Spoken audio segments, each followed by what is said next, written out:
The moment my sisters cornered me in the living room, everything shifted. The warm glow of the Christmas lights suddenly felt like a spotlight on my chest, highlighting the panic that had begun to coil there. They moved with precision, like they had rehearsed this entire scene for weeks, their grins sharp and unrelenting, their eyes sparkling with a mixture of mischief and expectation. "You're going to like this," my oldest said, her voice low, almost seductive in the way it commanded attention without asking. I swallowed hard, my throat tight, unsure whether to laugh, protest, or run. A box appeared, carried as if it were a fragile treasure, wrapped in gold and red, smelling faintly of something floral, something that made the hairs on the back of my neck stand up. My hands shook as I touched the lid, the polished surface smooth and cool. "Go on," my middle sister prompted, her tone dangerous in its patience. "Open it." The moment my fingers lifted the lid, I froze. Inside, layers of clothing I had only ever seen from afar lay folded perfectly. Silk, lace, and satin, in colors I would never have imagined myself wearing, were stacked like a challenge I didn't know I wanted to accept. The first piece was delicate underwear, soft and impossibly light. My heart thumped so loudly I could hear it in my ears. "Just try it on," my youngest whispered, her smile a mixture of coaxing and triumph. I hesitated, feeling the walls of my old identity strain against this sudden intrusion. My fingers brushed the fabric, and a shiver ran down my spine, part fear, part fascination. Something in me, a hidden, quiet longing I had never admitted even to myself, tugged, curious and irrepressible. Then came stockings, sheer and supple, sliding over my legs like water, awakening a strange awareness of my own body. My reflection in the nearby mirror caught me off guard. The person staring back seemed fragile, unfamiliar, and yet, in some small way, correct. My chest tightened, a mix of dread and unnameable anticipation filling the space where certainty had lived before. My sisters guided me next, their hands gentle but firm as they helped me into a flowing dress, the color of winter berries.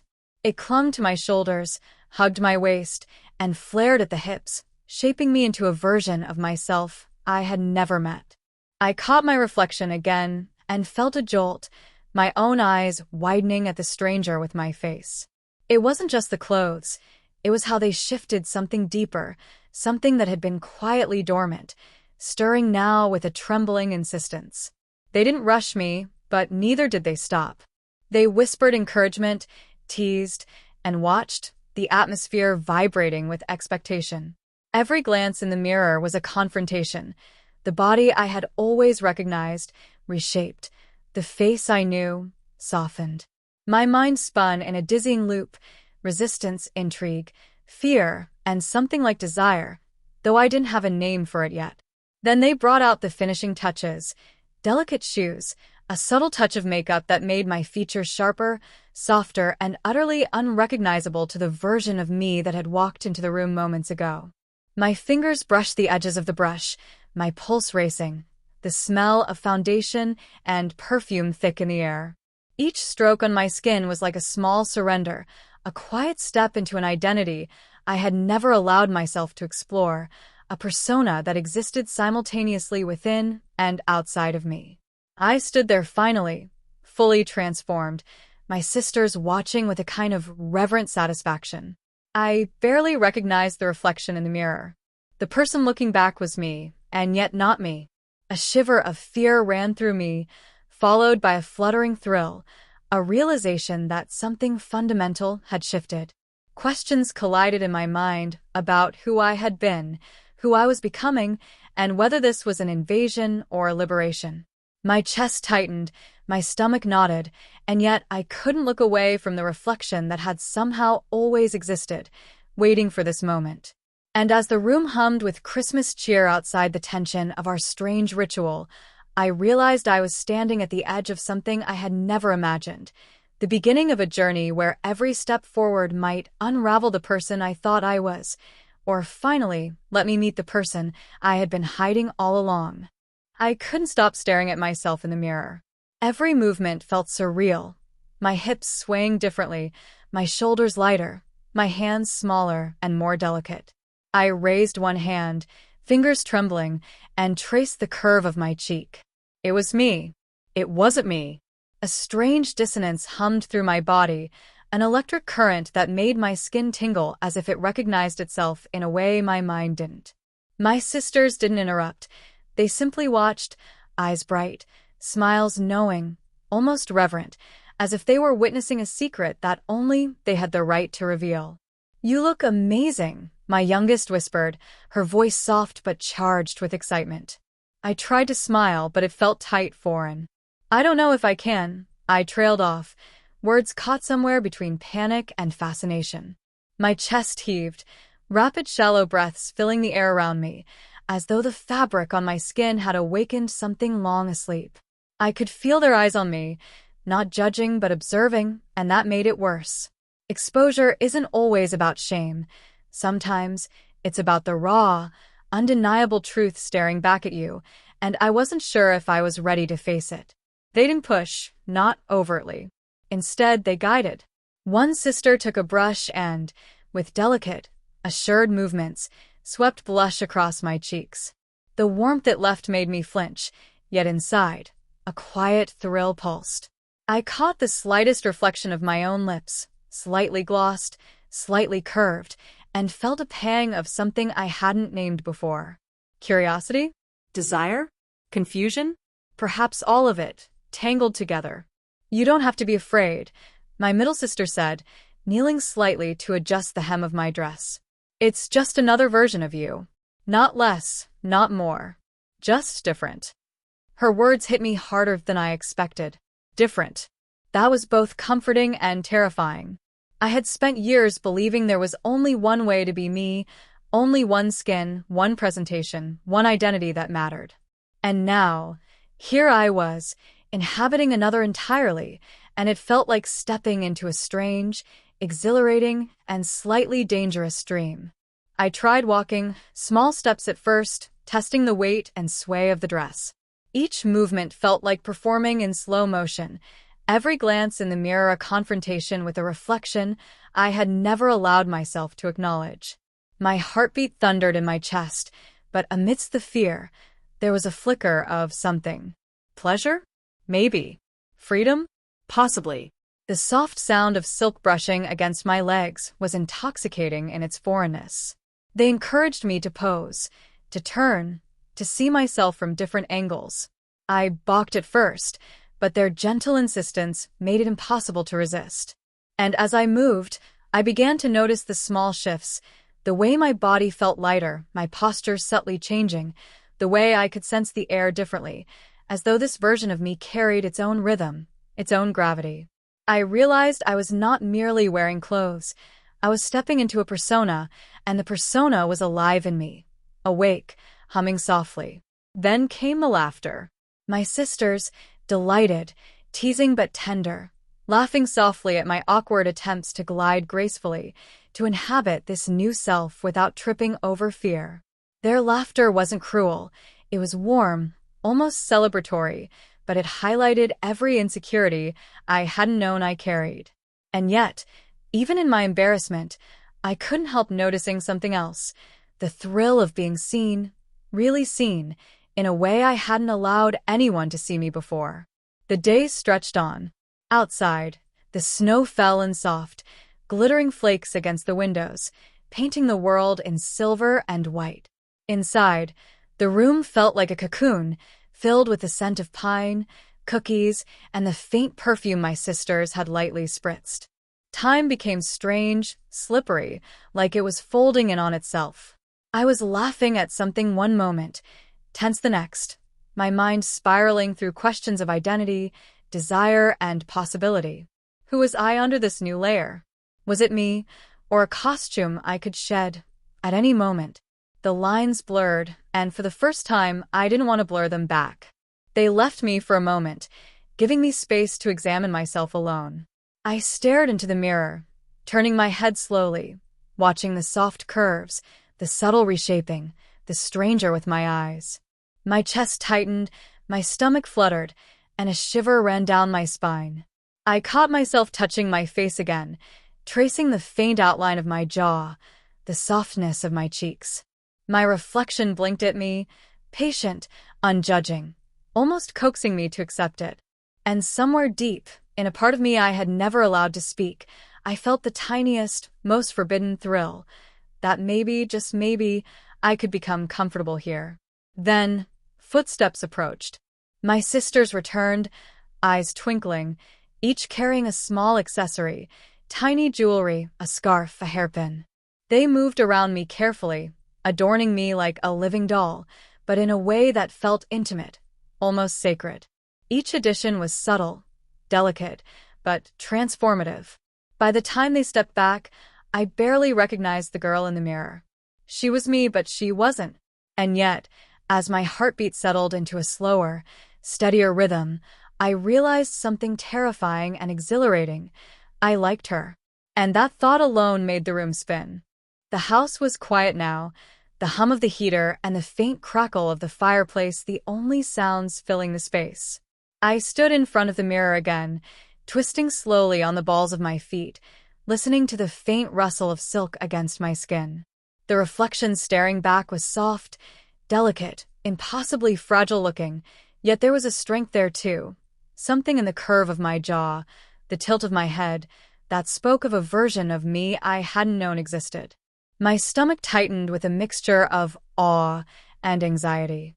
I was seeing myself through my sister's eyes, yes, but also through a part of me I had long kept buried. I reached up, brushing a lock of hair behind my ear, and caught the slightest tremor in my hands. Part of me wanted to run, tear off the dress, throw the heels across the room, and go back to the version of myself I had always considered safe, known, untouchable. And yet another part, the part one barely admitted existed, thrilled at every movement, every new sensation.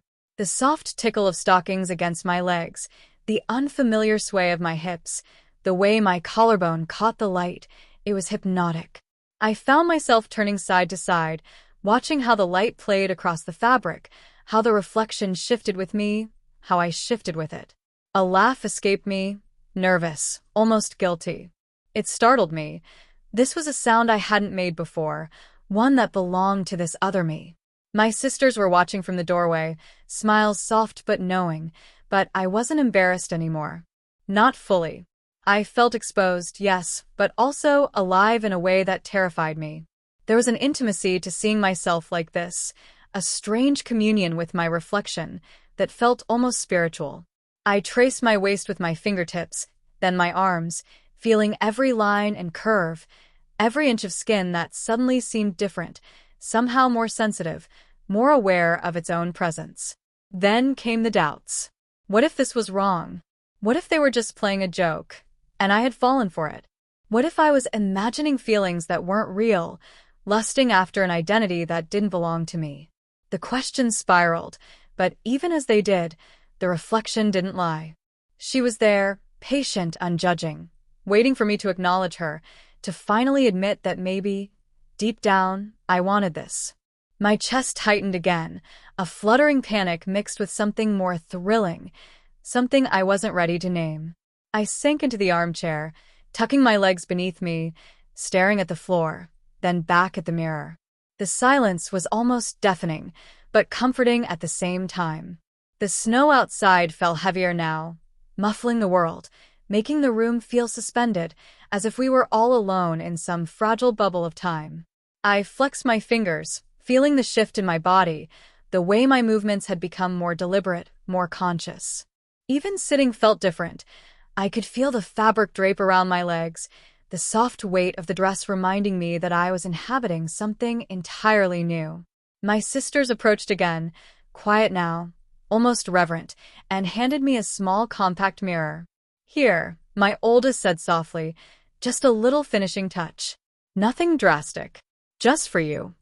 My hands shook as I took it, and for a moment, I imagined dropping it, shattering the glass, shattering the illusion. But curiosity won. I opened it, and the reflection stared back. A stranger, yes, but not unwelcome. My heart thudded, and I felt a blush rise across my cheeks, warmer than any makeup could have caused. You don't have to decide anything right now, my middle sister whispered, crouching beside me. Just feel it. Let yourself feel it. That's enough. Her words lingered in the room, soft but insistent, like an anchor keeping me from retreating into panic. I nodded, unsure if I was agreeing with her or trying to convince myself. I closed my eyes for a moment, inhaled slowly, and let the tension in my shoulders ease fractionally. The reflection in the compact winked, or maybe that was my imagination, but it felt like an acknowledgement, a quiet promise that I didn't have to hide anymore. The hours passed strangely. We decorated the tree again, rearranged ornaments, drank hot chocolate that steamed warmly in our hands. Every time I moved, every time I laughed or gestured, I felt the dress, the stockings, the subtle makeup, reminding me that I was different now, yet not less. And every time I looked in the mirror, I was reminded that this other me was real, tangible, undeniable. There was fear, yes, but also an electric thrill that coursed through my veins, a sense that I had stepped over some invisible threshold into an uncharted territory of self. At some point, my sisters left me alone for a few minutes. I wandered to the window, watching the snow fall in thick, glittering sheets. My reflection was there beside me, soft and patient. I touched the glass, and the reflection mirrored my movement perfectly. And then, almost without thinking, I whispered, "Who am I?" The question felt dangerous, almost forbidden, but it also felt necessary. The answer didn't come immediately. All I felt was the rhythm of my own pulse, the brush of silk against my arms, the quiet, insistent awareness of a version of myself that had always been waiting, patient, persistent, impossible to ignore. And in that moment, I realized this was only the beginning. The quiet didn't last. Footsteps echoed down the hallway, soft but deliberate, and my heart jumped. My sisters returned, each carrying more small pieces of transformation, ribbons, hair clips, a soft shawl. Their presence was comforting and intimidating at once. Every movement felt deliberate, choreographed, yet somehow spontaneous, and I was acutely aware of every twitch, every glance, every flicker of reaction that betrayed my unease. "Let's finish this," my oldest said softly, lifting a strand of my hair and carefully securing it with a clip. Her fingers brushed my skin, and I shivered, not entirely from the touch, but from the awareness it awakened. My reflection in the mirror flickered in my peripheral vision, soft light glinting off my newly adorned hair, cheeks subtly flushed, eyes wide and curious. I could feel the layers of clothing, fabric hugging my body in ways that made every movement deliberate, every gesture amplified. As they adjusted my hair, draped the shawl over my shoulders, and added the final touches, a storm of emotions raged inside me. Embarrassment, fear, exhilaration, curiosity. They all collided, knotted together, and refused to let go. My mind whirled, questioning every choice I had ever made, every label I had applied to myself, every assumption about who I was and what I wanted. And yet, despite the chaos, I couldn't deny the pull, the allure, the strange, magnetic thrill of seeing myself like this, fully realized, fully present in a form that was mine and not mine at the same time. Then came the moment that truly made me pause. They handed me a small, handheld mirror and told me to look closely, to really see. My pulse thundered, a low hum of tension vibrating through my body, and I raised it slowly. My eyes met the reflection, and something inside me twisted. The girl staring back was beautiful in a way that wasn't about convention. She was delicate, yes, but there was a spark of confidence, an untamed awareness, a subtle defiance that made me catch my breath. I blinked, half expecting the image to shift back to the familiar version of myself. It didn't. "Take your time," my middle sister said quietly, sitting beside me. Her presence was grounding, yet the very act of being seen, truly seen in this other form, made me hyper-aware. I tried to speak, but my voice caught. Words felt inadequate. How could I explain the tremor of recognition, the thrill of novelty, the fear that I was losing and finding myself all at once? All I could do was stare, tracing the edges of my jaw, the slope of my shoulders, the soft contours of my cheeks. The day stretched onward, and with it came subtle movements, small experiments. I shifted my weight, tested the sway of the dress, the tilt of my head, the way my hands rested when I sat. Each motion felt like a lesson, each glance in the mirror a confrontation. I realized something terrifying and exhilarating. I had been performing myself for years in a way that felt safe, conventional, invisible even. And now this version, this other self, was alive, insistent, demanding acknowledgement. Questions gnawed at me relentlessly. Who was I beneath these layers? Was this self merely a costume, a fleeting fantasy, or was she an authentic part of me that had been buried under expectations, habit, and fear? And the hardest question of all, could I embrace her without losing the identity I had always known, or was that even necessary? Even as these questions churned, I noticed subtle changes. The way I moved felt different, lighter, more fluid. My posture, once rigid and defensive, softened. I felt the faint, thrilling awareness of eyes upon me. Not just my sister's eyes, but the imagined gaze of a world outside, and it made my heart pound with anxiety and excitement. The tension between fear and exhilaration was almost unbearable, yet I couldn't look away from myself, couldn't stop exploring the way fabric hugged my limbs, the way the light highlighted curves I had never allowed myself to notice. By the time evening fell, the room had transformed from a festive living space into a private stage. The tree lights shimmered across the walls, casting elongated shadows, and I moved like a reluctant actor, aware of every detail: the brush of silk, the subtle scent of perfume, the reflection in the mirror that no longer seemed entirely like an illusion. My sisters lingered, patient, supportive, never rushing, always observing, their smiles a mixture of pride and something harder to define, anticipation, perhaps, or reverence. I sat on the edge of the couch, hands folded in my lap, staring at the floor, then back at the mirror. Every glance brought a new realization, a new spark of curiosity, a new twinge of fear. I could feel the pulse of identity shifting beneath my skin, an undeniable presence that demanded acknowledgement. And somewhere deep in that tension, I sensed a truth I hadn't dared name. This wasn't just play.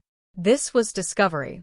I exhaled slowly, letting the air escape like a release of tension I hadn't realized I had been holding. The reflection in the mirror softened, patient, almost coaxing. And for the first time, I allowed myself to imagine stepping further, to consider the possibility of exploring this other self without fear, without shame, without the need to retreat into old labels. The thought was intoxicating, terrifying, beautiful. And as the first snow of night fell heavier against the window, I understood that something irreversible had begun. Night settled over the house, and the world outside disappeared into a soft blur of snow and shadow. I remained in the living room, the lights of the Christmas tree flickering across the walls and my reflection. Sitting on the couch, I traced my fingers along the hem of the dress, feeling the way it clung and swayed with my slightest movement. It was as if the fabric itself had a consciousness, attuned to every tremor, every hesitation, every tiny flicker of emotion. And, in a way, maybe it did. Because the longer I stared into the mirror, the more I realized that this other version of me, the one I had been pushed into, coaxed into, revealed into, was no costume. She was real. And the thought made my chest tighten in a mix of fear and exhilaration. I rose slowly, testing the way my heels changed my gait. Every step felt like an exercise in awareness. My legs seemed lighter, my posture different, my balance something I had never considered before. The mirror reflected it all: the sway of my hips, the curve of my shoulders, the soft tilt of my head. I watched myself as if I were seeing a stranger, yet one that felt deeply familiar. A part of me whispered that this was wrong, unnatural, dangerous even, but another part, the part that had been dormant, silenced, ignored, thrilled with every step, every glance, every motion that confirmed her existence. I moved toward the window and pressed my hand against the cold glass. Outside, the snow was falling thick, muffling the world. Inside, I felt a strange warmth, an intimate heat that radiated from within. It was more than just the room, more than the dress, more than the makeup. It was the realization that this other self, this delicate, soft, entirely new version of me, existed not outside of me, but within me, waiting. And the waiting had ended. Memories surfaced unbidden. I remembered fleeting moments as a kid, secretly playing with my sister's hair ribbons, watching girls move in the hallways and feeling a quiet envy, a longing I had shoved away. I had buried it under layers of normalcy, under expectations and fear. But now, looking at the mirror, feeling the subtle weight of silk and lace against my skin, I understood. It had never left me. It had always been there, hiding in shadows, waiting for a moment like this. A sudden laugh escaped me, soft and nervous, but liberating. I realized I was laughing at the absurdity of my own resistance, at the way I had denied this part of myself for years. My sisters' voices echoed faintly from the kitchen, carrying soft laughter and murmured conversation, a comforting reminder that I wasn't completely alone in this. Yet, even alone, I felt observed, not in a threatening way, but in a way that made me hyper-aware of every movement, every gesture. I circled the room slowly, hands brushing against surfaces, silk whispering against itself. The house felt larger now, more expansive, and yet somehow more intimate. Every shadow seemed deeper, every flicker of light more pronounced. My reflection followed me like a faithful companion, echoing my movements, waiting for my acknowledgement, coaxing me to step further into this unfamiliar territory. And then, almost imperceptibly, I began experimenting. A tilt of the head, a sway of the hips, a curl of a finger in the air, tiny gestures that felt foreign but thrilling. I caught glimpses of myself in every reflective surface, the window, the glass of the fireplace, even the polished floorboards. Each reflection confirmed her presence, solidifying her, making it harder to dismiss her as a fleeting fantasy. Fear returned in waves, sharp and insistent. What if this was wrong? What if I had crossed a line that couldn't be undone? What would people say? Could I ever move through the world as her? And yet, for every pulse of fear, there was a counterpoint, a spark of exhilaration, a shiver of recognition, a quiet, unrelenting thrill that whispered, "This is real. This is you."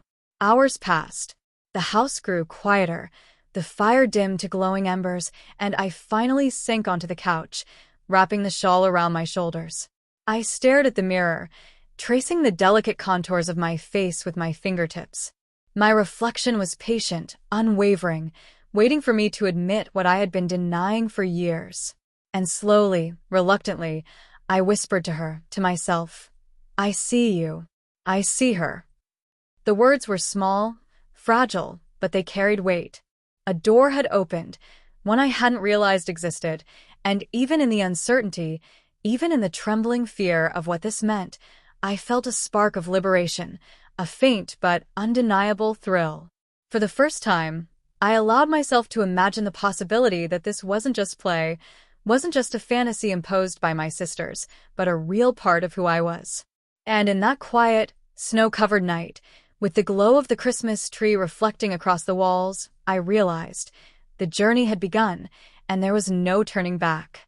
Morning came slowly, filtered through thick curtains and the soft white veil of snow outside.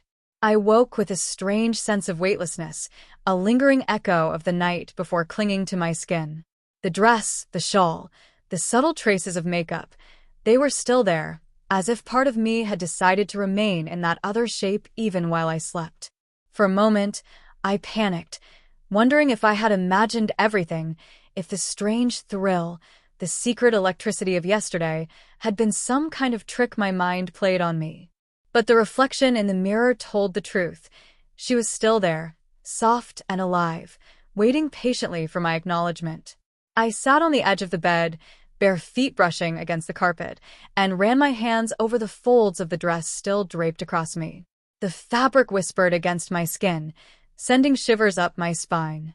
I could feel my heartbeat, strong and insistent, a steady drum of awareness that matched the unsteady rhythm of my thoughts. What had I done? What had I become? And most unsettling of all, what if I wanted this? The house was quiet. The faint smell of coffee drifted from the kitchen, and somewhere, faint laughter, my sisters, already up and moving, reached me. I took a deep breath and walked slowly toward the living room. Each step was deliberate, weighted with a tension I had never known existed. The heels clicked softly against the floor, each echo a reminder that I was inhabiting a new rhythm, a new presence, one that demanded attention even when I tried to disappear. They looked up as I entered, smiles soft and knowing, as if they had been waiting for me to take this step on my own. "Morning," my youngest said, her voice teasing but gentle. I nodded, my throat tight. I could feel their eyes on me, but it wasn't pressure. They weren't judging. They were watching, yes, but with patience, with a kind of reverent understanding that I had never experienced before. And that made me uneasy, because I realized just how much I craved their acknowledgement, their approval, their validation. Breakfast passed in a blur of careful movements, each bite, each sip of coffee heightened by the awareness of my new self. Every gesture, the way I lifted the mug, the way my knees brushed together under the table, the subtle tilt of my head when I laughed, felt amplified. I was aware of every nuance, every small motion, as if the world itself had slowed, waiting for me to adjust, to inhabit, to accept. After breakfast, my sisters suggested a walk. I hesitated, panic and excitement colliding in my chest. To step outside, to move through the world like this, it was unthinkable. What if someone saw me? What would they think? Could I explain myself? And yet, a part of me, a part that had been awakening over the past 24 hours, thrilled at the thought. To be seen, not just by my sisters, but by the world, even fleetingly, was terrifying and intoxicating, all at once. The snow outside was deep, softening the edges of the world. Each step sank slightly into the powder, muffling sound, creating a sense of separation from reality. I could feel the cold bite against my cheeks, the crisp air filling my lungs, and the dress flowing softly around my legs with every step. My sisters walked beside me, quiet but present, their presence anchoring me while also reminding me how far I had stepped from my old self. As we walked, I caught glimpses of myself in shop windows, in reflective surfaces, and each time I did, a strange shiver ran through me. I could feel my pulse spike, a mix of fear, exhilaration, and fascination. She was there, the reflection of the girl I had become, but she was also me. And each glimpse made the line between what I had been and what I was becoming blur further, creating a strange, dizzying tension that I both resisted and craved. We returned home, and my sister suggested trying on a few more outfits, smaller experiments, just to see what felt natural. I hesitated, feeling the familiar pang of fear, but curiosity, now emboldened, outweighed it. I allowed them to guide me through layers of clothing, different styles, subtle shifts, small adjustments that revealed new angles of myself I had never dared explore. Each change sent ripples of emotion through me. Fear, yes, but also wonder, fascination, even pride. By afternoon, I found myself alone in front of the mirror again. I stared, long and unblinking, and began experimenting in earnest. A tilt of the head, a sway of the hips, a gentle smile that I allowed to linger. Each gesture felt like reclaiming something, like learning a language I had forgotten I knew. I ran my hands along my hair, letting the soft curls cascade around my face, tracing the subtle contours of my cheeks, the slope of my shoulders, the delicate line of my jaw. Each movement reinforced her presence, strengthened the version of me I had been discovering. And then the questions began, gnawing at the edges of my mind. Who was I beyond this body, beyond this reflection?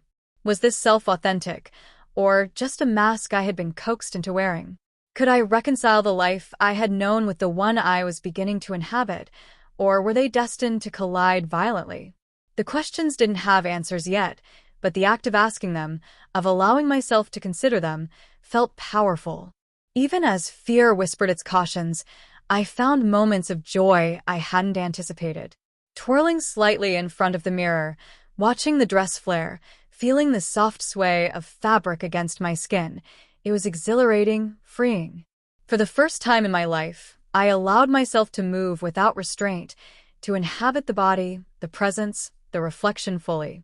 And with each movement, the tension loosened just slightly, replaced by an awareness that maybe, just maybe, this could be real.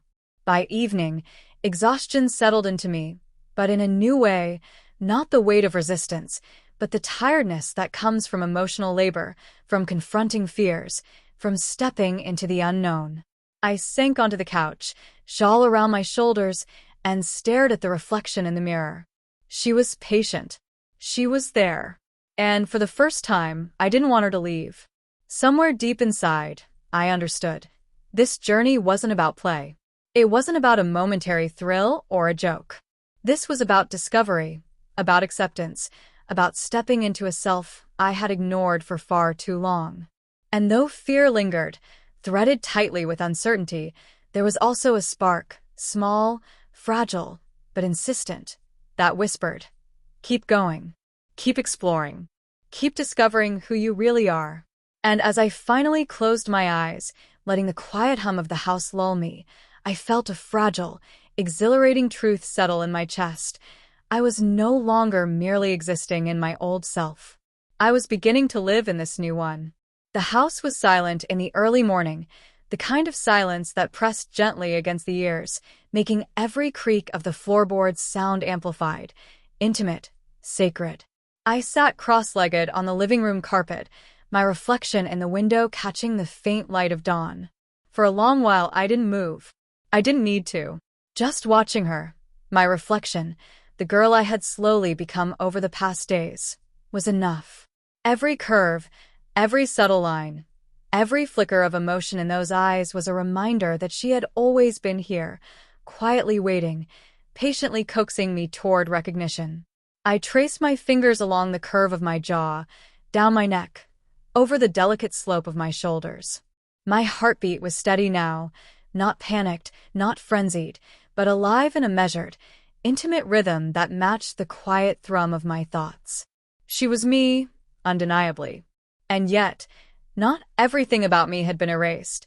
There was still the familiar weight of my former self, the core of my identity that had guided me through years of life, fear and expectation. They existed together, interwoven, two threads of the same tapestry, waiting for me to understand how to embrace both. The events of the past days replayed in my mind like a fragile, golden dream. The initial panic when my sisters had cornered me with a box of clothing, the first moment the silky fabric brushed my skin, the thrill, the fear, the quiet recognition of something hidden within me. I remembered the swish of stockings, the delicate tilt of my hips, the brush of makeup across my cheeks, the soft click of heels against the floor. Each memory felt simultaneously unreal and vivid, like watching a film of someone discovering themselves for the first time. And yet, it wasn't a film. It was me. I thought about my sisters, their smiles, their patience, their unspoken understanding.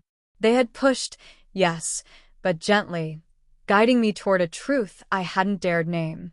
And in their laughter, in their quiet encouragement, I had found something I had been denying for years, the freedom to explore, to inhabit, to accept this hidden self without fear or shame. The realization was intoxicating and terrifying in equal measure. I realized then that love, even from family, could be transformative in ways I hadn't anticipated. I stood slowly, adjusting the shawl around my shoulders, and moved toward the mirror again.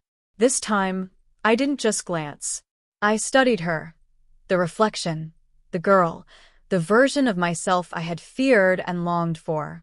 I tilted my head, let my eyes linger on the curve of my cheek, the soft line of my jaw, the way my hair framed my face. I smiled, small and uncertain at first, and then larger, more real.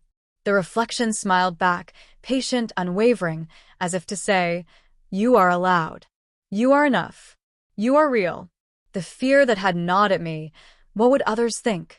What had I done? Was this wrong? Faded, not completely, but enough that it no longer ruled me. I realized that identity wasn't a fixed shape, a single form, a single set of expectations. It was fluid, layered, evolving. And this other self, the girl in the mirror, was part of that fluidity. She wasn't a mask, she wasn't a role to play, she was an intrinsic part of me, waiting patiently for acknowledgement. The next hours passed in quiet exploration. I walked through the house, each step deliberate, testing my balance, the sway of the dress, the lightness in my chest. I experimented with gestures, expressions, subtle movements, letting her exist fully in the space I had once reserved for the old me. I practiced small smiles, turns of the head, movements of my hands, letting each ripple of motion reinforce the authenticity of her presence. I spoke to her softly, whispered encouragements, confessions, even apologies for the years I had denied her existence. And then, almost imperceptibly, I began to imagine the world outside in a new light. I imagined stepping out, walking through streets, passing strangers, interacting with people as both the old me and this new self. The thought was terrifying, yes, but also thrilling. I realized I had spent years shrinking, hiding, conforming to expectations that weren't fully mine. But now, the possibility existed to inhabit a self that was whole, complex, and unapologetic. The idea made my chest tighten and my heart swell simultaneously.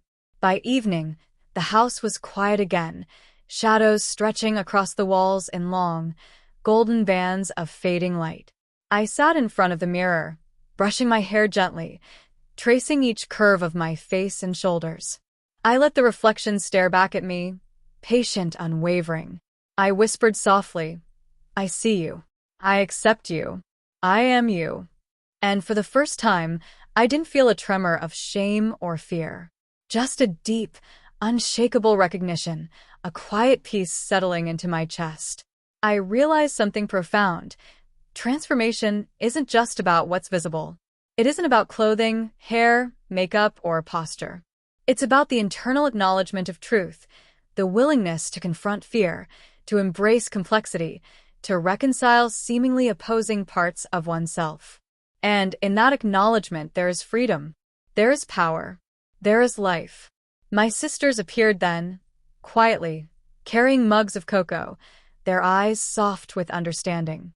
We sat together, a strange, tender intimacy settling over us. No words were needed. They had given me the tools, the guidance, the space to meet myself. And I had taken the first steps, trembling, uncertain, but undeniably forward. The snow continued to fall outside, thick and muffled, and inside, the house felt warm, safe, and alive with quiet triumph. As night fell, I returned to the mirror one final time. I studied her, myself, in detail. The girl smiling back was fragile, yes, but strong. Hesitant, yet brave. Shy, yet undeniable. And for the first time, I realized I could inhabit her fully, without fear, without apology, without reservation. She was mine. I was hers. And in that union, I understood a truth I had never dared imagine. The self isn't fixed, it isn't singular, it isn't bound by expectation. It is alive, fluid, and infinitely capable of being discovered, cherished, and embraced. And in that quiet, snow-lit room, with the faint hum of the house around me, I allowed myself to simply exist, fully and completely, in both of us, the old me, the new me, and every fragile, beautiful part in between. I was whole. I was real. I was free.